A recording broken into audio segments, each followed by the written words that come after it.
Hello my friends, it's the Game Boy Geek here. Today, we find ourselves as the three spirits of Christmas from the classic tale, A Christmas Carol by Charles Dickens. You'll be taking Ebenezer Scrooge on a journey through Christmases of past, present, and future. You'll be showing him the consequences of his actions. Now hopefully, you'll be able to help him change his mind before time runs out. Spirits of Christmas is a ghostly cooperative game for 1 to 6 players, takes 45 minutes to play, is for ages 12 and up, and published by Humble Bard Games.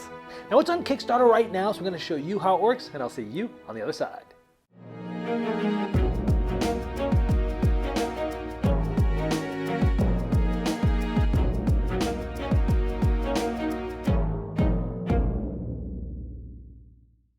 This is a Kickstarter preview, so all the art and components you see here are not final. These are prototypes. To see the most up-to-date art and components, check the Kickstarter link in the description of this video. Now, this is a cooperative game that's played over 3 chapters, the past, present, and future. And at the beginning of each chapter, there's going to be cards laid out below the bedroom, and that's where you'll start. Now, over the course of the game, you're going to be moving from the bedroom to different cards and moving around and taking different actions. But what you're trying to do to finish the chapter is to get to one of these cards. And these are shadow scene cards, and they need something specific. For example, it needs not just 1 contentment, but it needs 2 contentment, and it needs some compassion. And if you're able, as a team, to be able to play everything that it needs there, then this will get flipped face down like this, and these cards will get discarded. That's what you're trying to do. And if you're able to do that for all of the shadow scene cards in that chapter, you'll complete that chapter and be able to move on to the next one. And if you complete the 3rd chapter, you'll be able to win. Now there is a pool of 15 shillings at the beginning of each chapter, and this was actually the same as Bob Cratchit's pay. Now you're going to be using these shillings in order to take actions, and if ever you need to pay and there aren't any, that's how you'll lose the game. Now at the beginning of each chapter, the ghost of whichever, in this case you're going to start with the past, so this is the ghost of past, and by the way, it's not just a giant meeple. In the final product, again, check the Kickstarter link, but they will be actually ghost meeples. Now you'll be moving this to different actions on this rondelle. So at the beginning of the round, it starts here, and you can move to any one of these, only paying 1 shilling from the pool. So let's say they decide to move.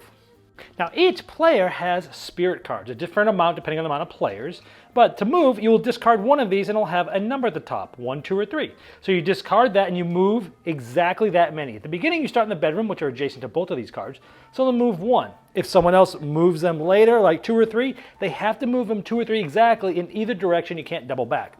But then most of the time you'll be doing an action, but also as I showed you earlier, if you get on one of these shadow scene cards, you'll be trying to have other people play cards here to fulfill that. So if we go here, the torch, you'll actually get to place the torch on the rondelle and then flip this card.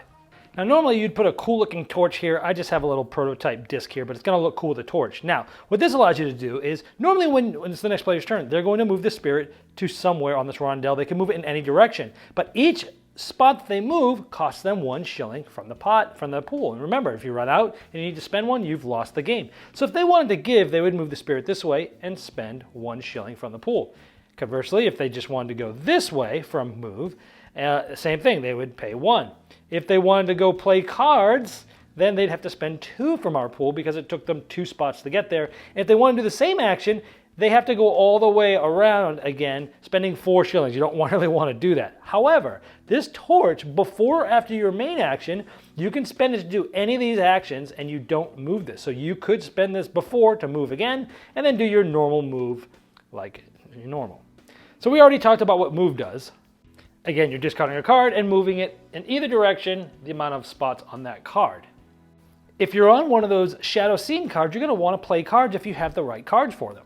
And you can play as many as you want. Of course, you're trying to match these up, so maybe they play 1 contentment and 1 charity. We only need 1 contentment left. Now, there is some communication in this game, but it is limited. Now, the cards in your hand are secret. You can't tell anybody exactly what you have. You can't even tell how many you have of each, but you can give hints.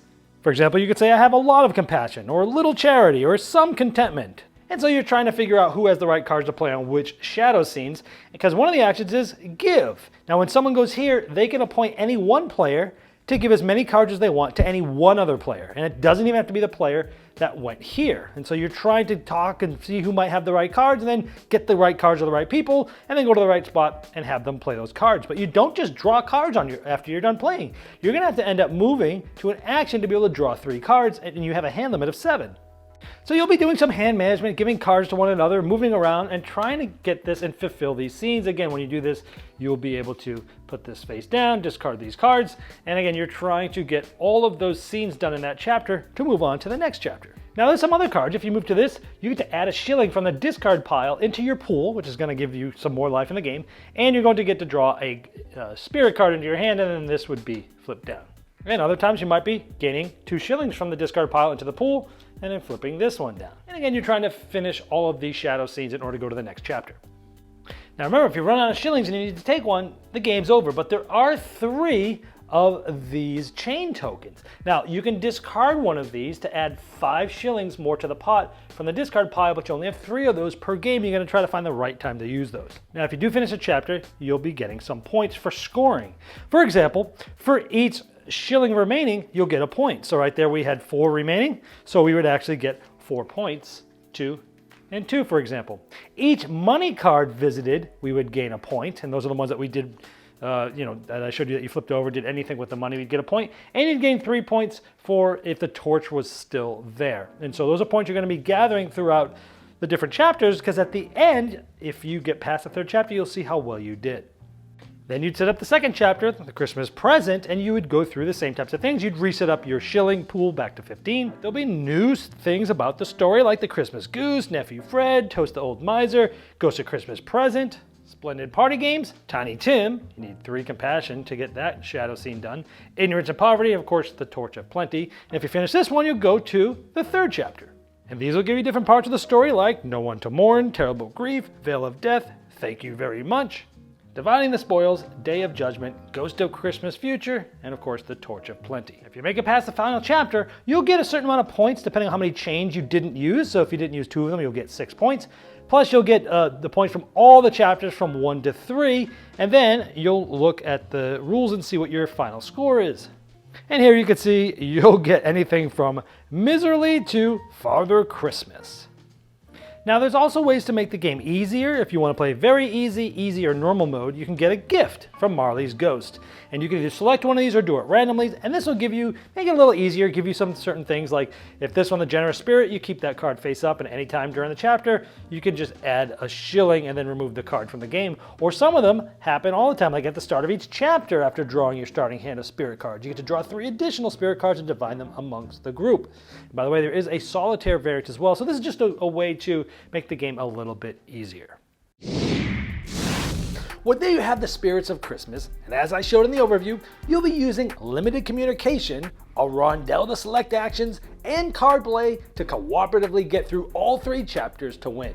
Now, if you'd like to see the most up-to-date art and components and all the different pledge levels available, you can click the link below me right in the description of this video, and that will take you directly to the Kickstarter project page, and I'm sure that Humble Bard Games would love your support.